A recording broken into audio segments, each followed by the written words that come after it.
Phone. यहाँ सब ऐसा टॉप है, दुकान सारा लॉक है, लगा है यहाँ रेड जोन। समझ रहे हो ना बाबू?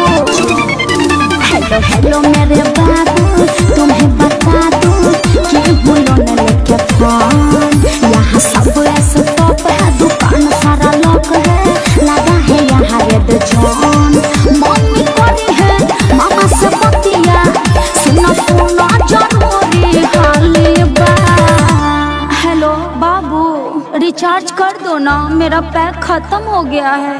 एक काम करो ना बाबू, जियो का 399 मार दो ना बाबू प्लीज। गे तोहर के इतना रिचार्ज खत्म हो खलोगे? यहाँ पर पैसा के गाछ है, नोट छपाई थे का कि तोरा के रिचार्ज पर रिचार्ज करवाइत रहतौ लोग। आ तोरा जब कुछ घटल ना तब तू फोन करेलिस। प्यार मोहब्बत के कहियो आज तक ले बात कइले जी है बारे ता रख के फोन चमकान दी रे बड़ी काम तोहर खाली जाली बा।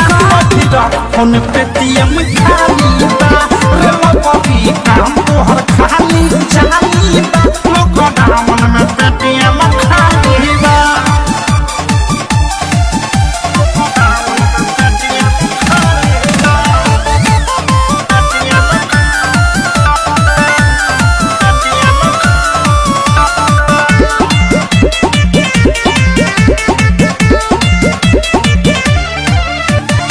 ऐसे न बोला जानू बुझो मजबूरी। माफ कर झूठी बनाओ अभी दूरी, बनाओ अभी दूरी।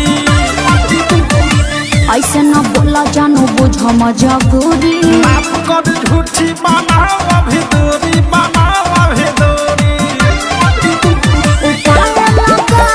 चाहे बढ़िया हमके निकला कता तोरा गाली बा।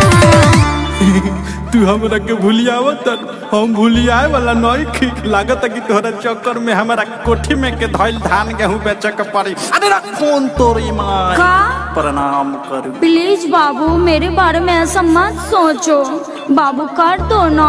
और सुनो ना, थोड़ा साथ में नेट पैक भी डाल देना, ओके? रे बड़ी काम तोहर खाली जाली बा।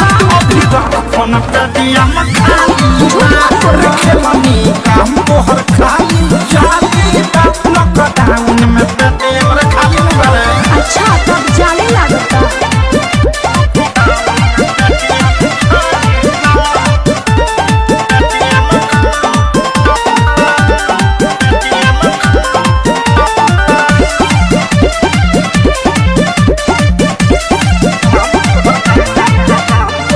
करते हो प्यार यदि बात नहीं टालो।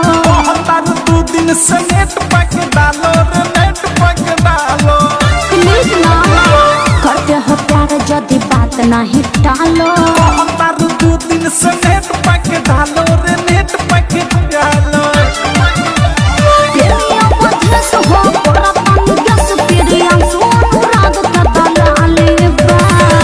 बाबू मेरे सोना प्लीज रिक्वेस्ट कर रही हूँ, कर दो ना बाबू प्लीज, रिचार्ज कर दो ना बाबू। लागत कि तोहरा चक्कर में अब हमारा भिखारी बने के पड़ी। एगो तो लॉकडाउन में देखत कि 1 महीना से फाटल जमा पहला बनी, तोहरा के रिचार्ज कहाँ से करी रे? रख फोन दिमाग में चाट हमार। रे बड़ी काम तोहर खाली जाली बा। अभी रख फोन पेटीएम खाली बा। रे बड़ी काम तोहर खाली जाली बा। लॉकडाउन में पेटीएम खाली बा। हेलो मेरे बाबू, तुम्हें बता दूं कि बोलो न लेके फोन। यहाँ सब ऐसा टॉप है, दुकान सारा लॉक है, लगा है यहाँ रेड जोन। मम्मी करी है मामा से बतिया, सुना सुना जरूरी हाली बा। हेलो बाबू, रिचार्ज कर दो ना, मेरा पैक खत्म हो गया है। एक काम करो ना बाबू, जियो का 399 मार दो ना बाबू प्लीज।